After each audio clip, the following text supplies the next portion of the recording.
આજે હું બનાવવાની છું મિર્ચી વાલોળનું શાક। અહીંયા મેં લસણ લઈ લીધું છે અને એની ચટણી બનાવવા જઈ રહી છું। આ રીતે લસણની ચટણીવાળું દેશી અંદાજમાં મિર્ચી વાલોળનું શાક એકદમ ટેસ્ટી લાગે છે। અને મેં અહીંયા ચટણી ખાંડી દીધી છે, તેલ ગરમ કરવા મૂકી દીધું છે। પછી આ ચટણીને પાણી નાખી અને એની પેસ્ટ બનાવી લઈશ અને તેલ ગરમ થાય એમાં રાઈ અને જીરું નાખી દઈશ અને એના પછી સાવચેતીપૂર્વક આ રીતે મિક્સ કરી ચટણીને તેલમાં જ નાખી દઈને જેવી તેલમાં ચટણી ચડી જાય, જો ચટણી ચડ્યા પછી હું એના અંદર જ બધા મસાલા કરી દઈશ। ધાણા જીરું છે, રેગ્યુલર જે મસાલા છે એ બધા જ નાખી અને મિર્ચી વાલોળ ધોઈ અને એના અંદર નાખી દઈશ।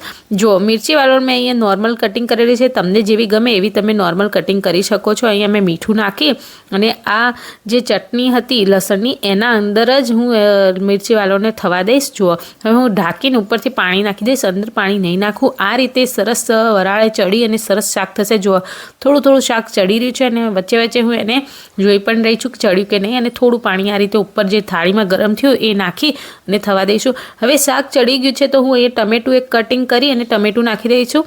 આ રીતે શાક ટમેટાવાળું કરવાથી બહુ જ મસ્ત ટેસ્ટી બને છે અને થોડી ખાંડ આ ઓપ્શનલ છે।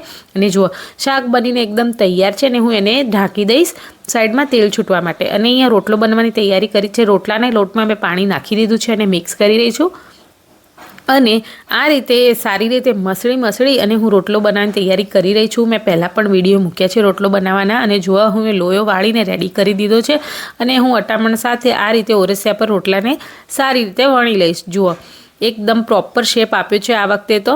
અને જો રોટલો મેં હમણાં હાથમાં હું એ લઈ લીધો છે અને હું એને તાવડી પર ચડવા મૂકી દઈશ। જો રોટલો ચડવા મૂકી દીધો છે અને જુઓ મિર્ચી વાલોળ અને રોટલો અને ગોળ દેશી ભાણું એકદમ રેડી છે। અને સાંજે હું ગઈ ચાલવા અને મળીએ બીજા વ્લોગમાં અને ચેનલને લાઇક શેર કરો।